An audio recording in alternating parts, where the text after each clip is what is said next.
here I go, here I go. Yeah, here I go, here I go.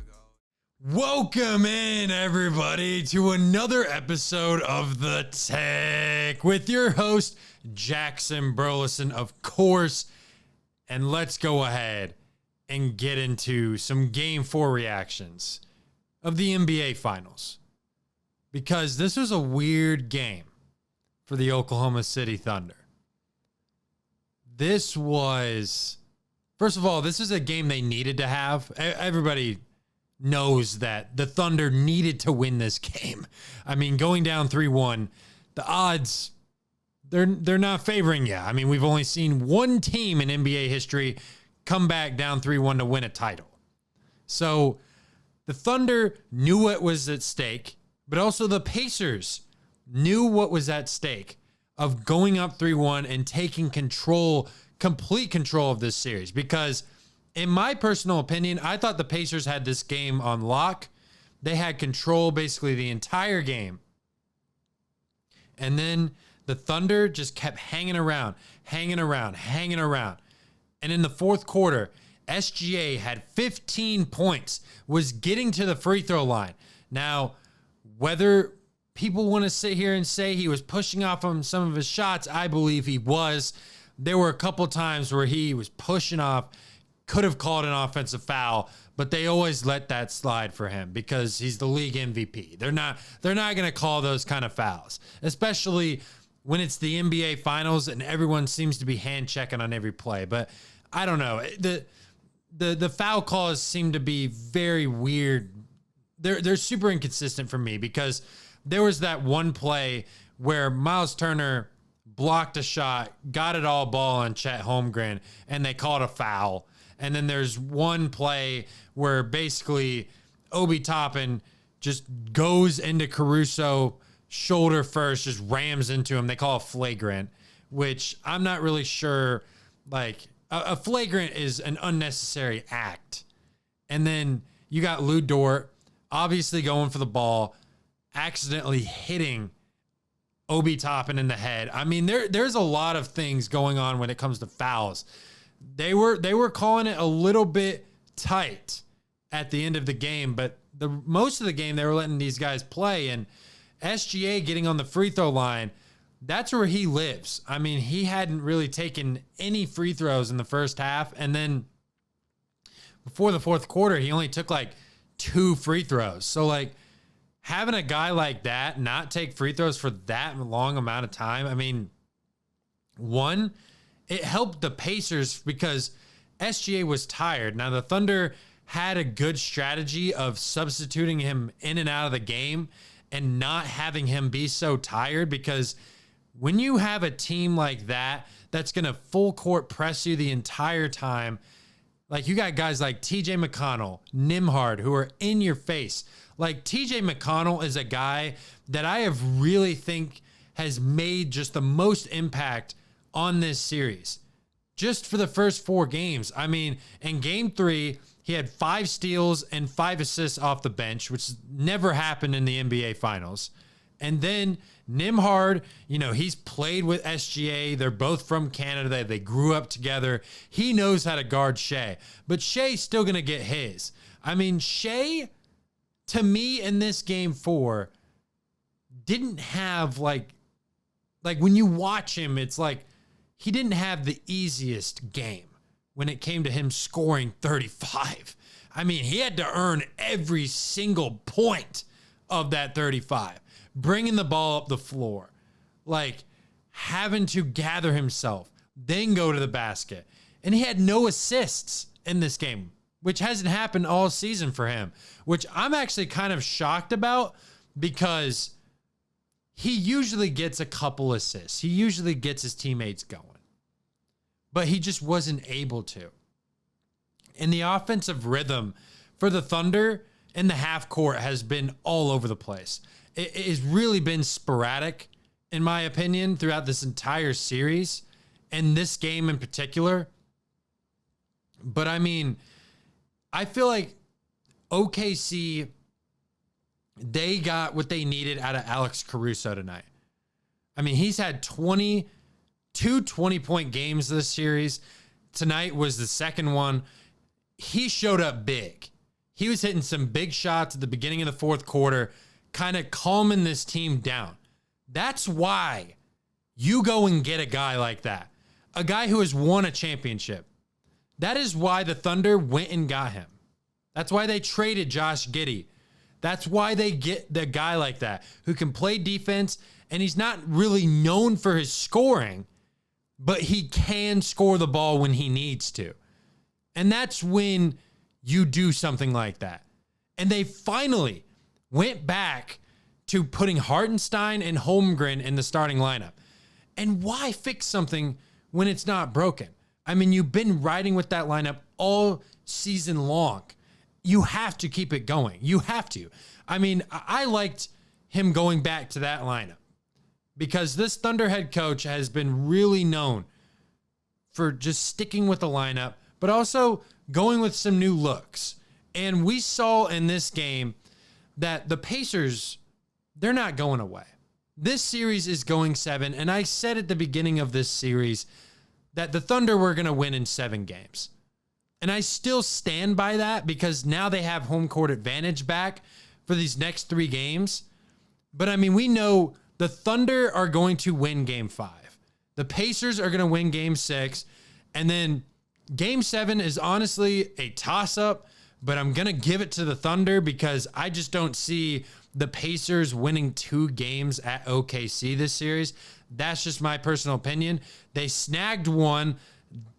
Very lucky. They shouldn't have won that game. We already talked about that last week on the podcast. But the Pacers, to me, had to win this game tonight if they wanted to win this series.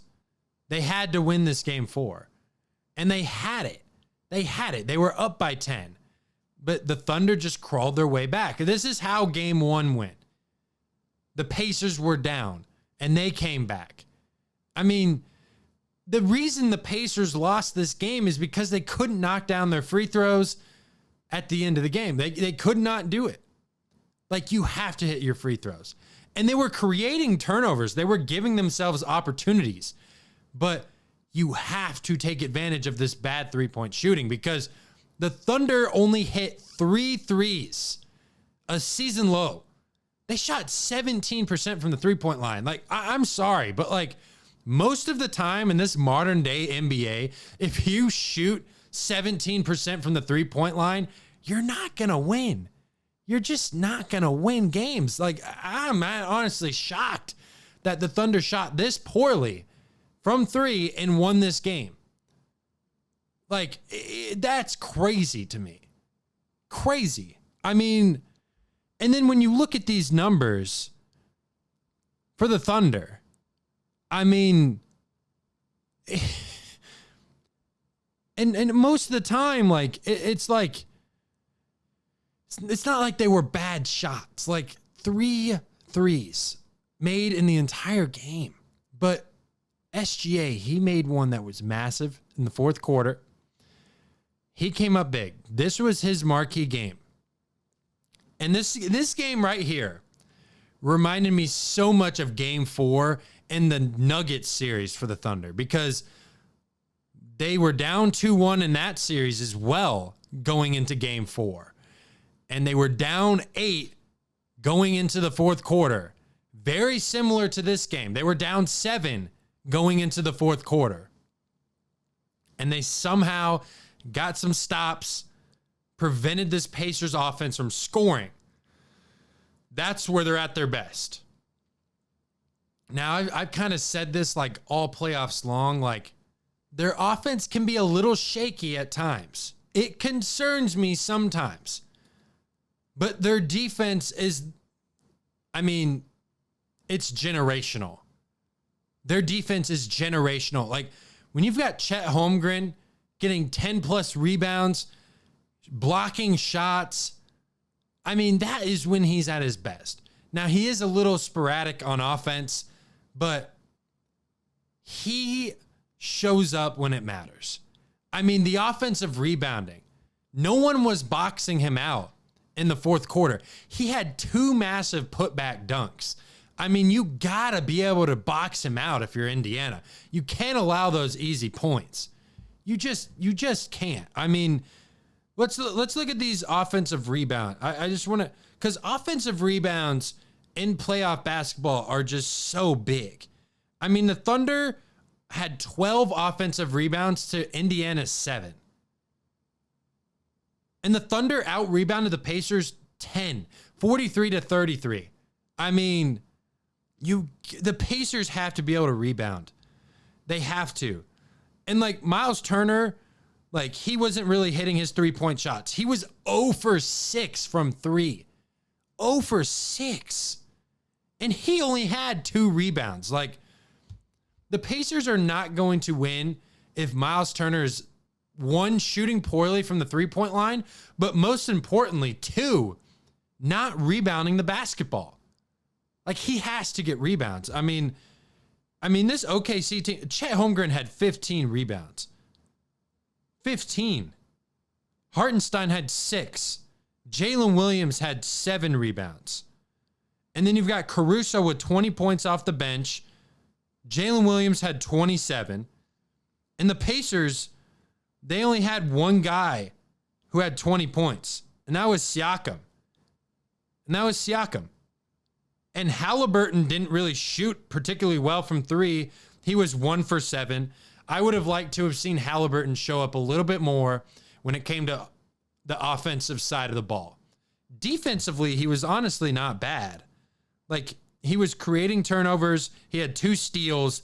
Pascal Siakam was also really good with 5 steals. But, I mean, we talked about it on the last podcast with Ethan. And Ethan was saying that Siakam gets the ball too early. And a lot of times, Siakam was catching the ball above the 3-point line, having to create just so early. So early. He's trying to do so many things. Like, you got to get Siakam the ball in the low post, especially when you've got a guy like Jalen Williams guarding him. You got to take advantage of that mismatch. You can't just have Siakam trying to beat Jalen Williams from the perimeter down. That's just not going to favor Siakam because he's tall, and for a guy like Jalen Williams, it's going to be easy to steal the basketball. It is. And in Game 5, the Pacers have to make those adjustments. They have to. And the Pacers shot the ball well tonight. I mean, they did. They didn't shoot the ball back. I'm not saying the Pacers played poorly. It was just down the stretch. But there were also things that they were doing throughout the game that I feel like they could have done differently. Now, the Pacers, I mean, they shot 30% from 3, 42% from the field. But if you look at the field goal percentage, the Thunder shot 47%. They shot better than the Pacers did from the field. And they got to the free throw line a little bit more. The free throws, I mean, the Pacers were 75% from the free throw line. The Thunder were 89%. I mean, if you're not hitting your threes, but you're hitting your free throws, that can make a difference in any game. And that's why the Thunder won this game, because they were able to capitalize, get Shea on the free throw line. And that's where he cooks. Honestly, that's where he cooks. That's where he does his thing. And Shea wasn't bad. It's just this pressure that he's had getting the ball up the court. He just looks exhausted. That's why I feel like he's been having a harder time getting to his spots. He's had to earn it a lot more, which is something that the Pacers need to do in Game 5 as well. They got to keep throwing different bodies at him. They got to keep doing that. But I mean, next game, the Pacers have to show that, okay, like, we're not scared of the Thunder. We've beaten them on the road before. The Pacers, if they want to win a championship, which I really want to see them do it, I think it'd be a great story. I mean, the basketball state. I mean, I'm from Indiana. I know how important basketball is to that state. And they want a chip bad. I mean, these fans in game 3 and game 4 have been fantastic. Fantastic. I mean, they've been really great. And the Pacers got game 3, a big game they needed to get. But going into OKC tied 2-2, anything can happen. And I'm honestly happy that it's 2-2 because I just want as much basketball as possible.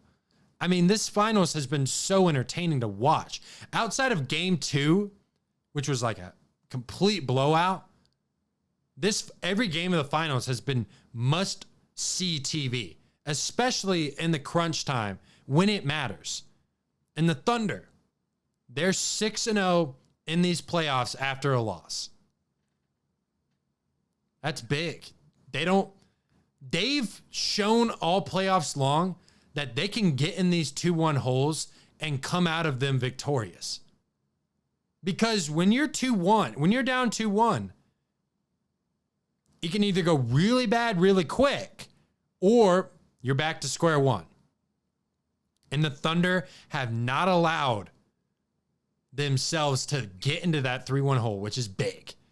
Because when like a team like Indiana, when they smell blood, they're going to take full advantage of that.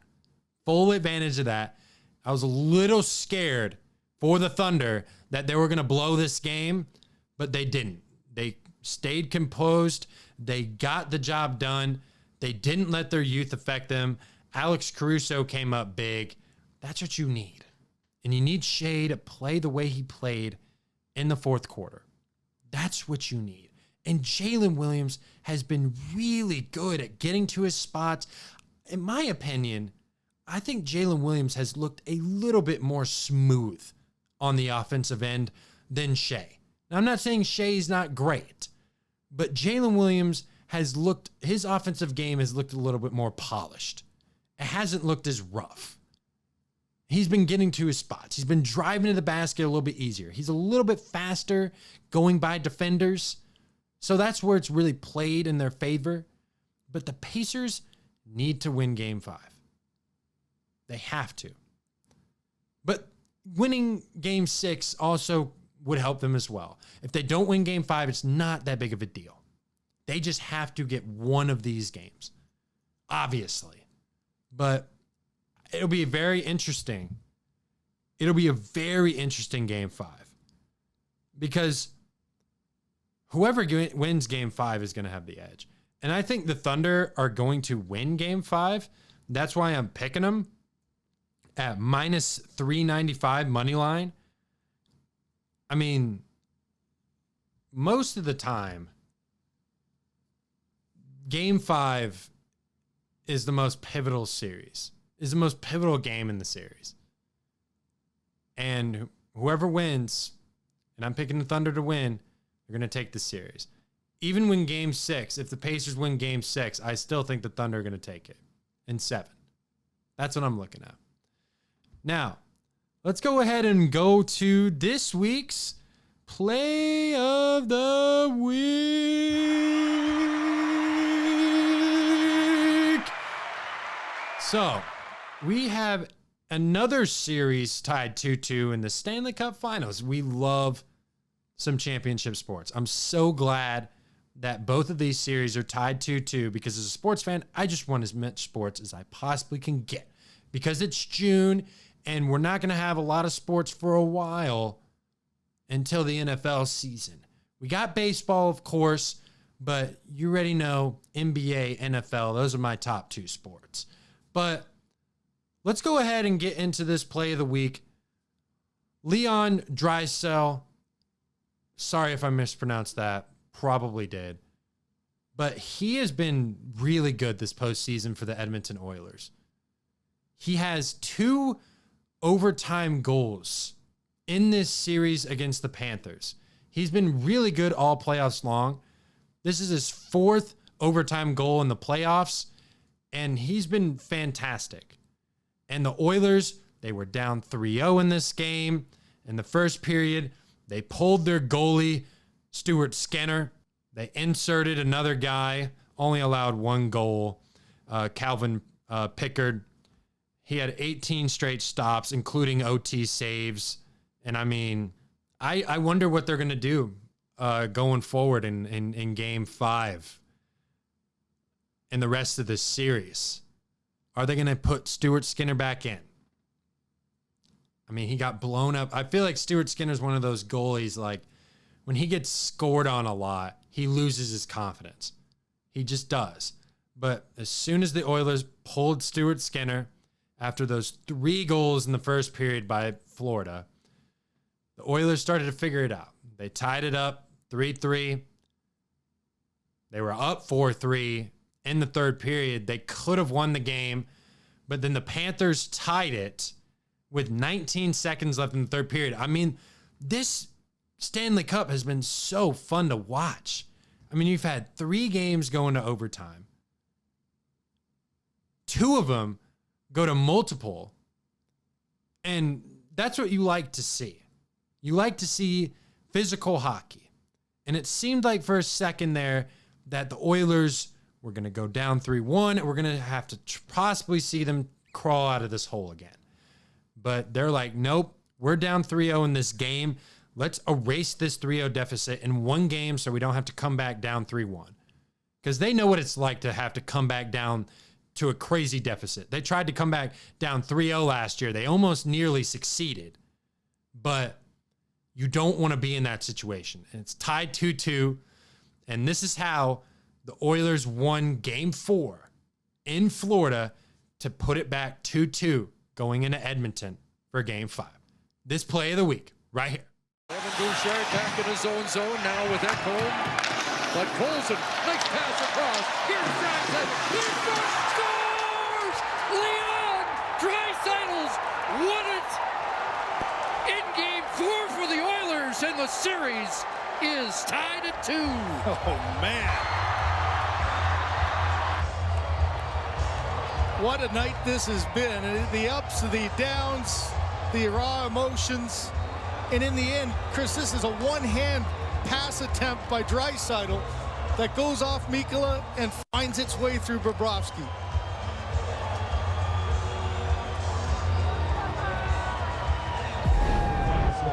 How about this? The end of a long shift, a chip into the middle. Draisaitl driving to the net, one hand on his stick right off the pad. And you know Bobrovsky, we've seen him go side to side so effectively. Corey Perry, this is about a 6-second shift that ends up with probably the biggest goal. He's had so many, but the biggest goal of his Oiler career, tying this series at 2. An improbable 3-0 deficit erased there, and a 5-4 win for Edmonton in Game 4. His 4th overtime goal of this playoff, which is a Stanley Cup playoff record. The Oilers came for a split, and they get it. Boy, the emotions of playoff hockey in one game. Unbelievable. What an ending. An unforgettable night, a 5-4 Oiler win. Pickard with 22 stops in the win. All right, that's this week's play of the week. Now that was incredible. I mean, the way Leon was able to, keep control of the puck, lean into the defender, and just kind of slide it in under Bobrovsky's pads. It was a tough goal. It also slid past between the legs of another skater as well. So that's a big moment. And with that goal, Edmonton becomes the first road team to overcome a 3-0 deficit in the finals since Montreal in 1919. Wow. The Panthers played really well this game. I mean, Matthew Tkachuk, he had 2 goals.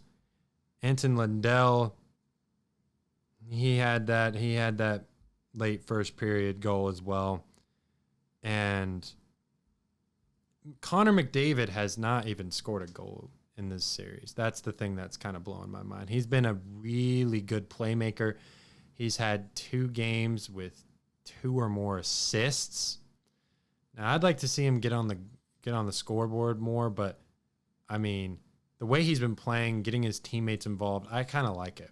Honestly, I kind of like it. And I wish for McDavid to get this ring. I really want him to get it. he's got a solid opportunity here.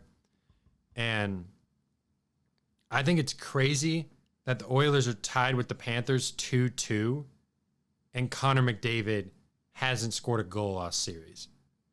I think that kind of blows my mind, honestly. But, you know, I don't know. Sometimes I feel like he's, like, in my opinion, I just want to see the superstar take over the game. But it seems like he's taking over the games in very different ways. He is using his passing ability. He doesn't want to do it all himself. And that's what I like. He's become a team player. But one of these games, he's going to go off. He's bound to have a 2-goal game at some point. And when that happens, Florida's in trouble. That's what I'm saying. Like, I still think the Oilers are going to win in 7 just because Connor McDavid hasn't even went off when it comes to scoring. And the Oilers have been physical. I mean, they've been pushing and shoving. They've been matching the physicality. You've got Kane over there on the other side. That dude's that's a nasty guy. He hits. But also on the Florida side, you got Marchand, who's been really clutch in this overtime. He hit the overtime game winner earlier in this series in game 2, which was a big win. I mean, the Oilers could easily be up 3-1 in this series, but the Panthers just have the championship pedigree. But what's good about this series is both of these teams have been here. These are both very experienced hockey teams. They know how to win. They're well coached. They have good leaders. They have really good goalies. I mean, I'm still sticking with my pick, but I mean, it's been a fun series. I mean, I've been more glued to the Stanley Cup than the NBA Finals, but I mean, the NBA Finals has still been really good too. And I'm excited. We got 2 series going 2-2. Let me know in the comments who you guys got winning these series. I mean, we got some all-time classics on our hands here, but this is going to go ahead and do it for today's episode of The Take. I'm your host, Jackson Burleson, of course. Make sure to hit the subscribe button, like this video, comment, hit the notification bell for more videos like this. And we're going to be having some more content coming up before the 4th of July. 4th of July week, I am going to be taking a week off. So just want to give you guys a heads up with that one. But before that pod, we got more NBA Finals, more Stanley Cup coverage coming up. And then also, we're going to be having an NBA draft podcast. After the draft, we're going to talk about what we think, the fits, things like that. And then also, we're going to talk about this NCAA versus the House settlement that just wound up. We're going to have a whole podcast on that because there's a lot of layers to dive into when it comes to that. So make sure to stay tuned for that. But I'm Jackson Burleson, of course, and you guys have been watching this edition, I can't speak right now, of The Take. Peace. Talk to me, baby. Talk to me nice. I'm from another world, baby, yeah. Broadway paradise. They think I'm way too cold, cause I put my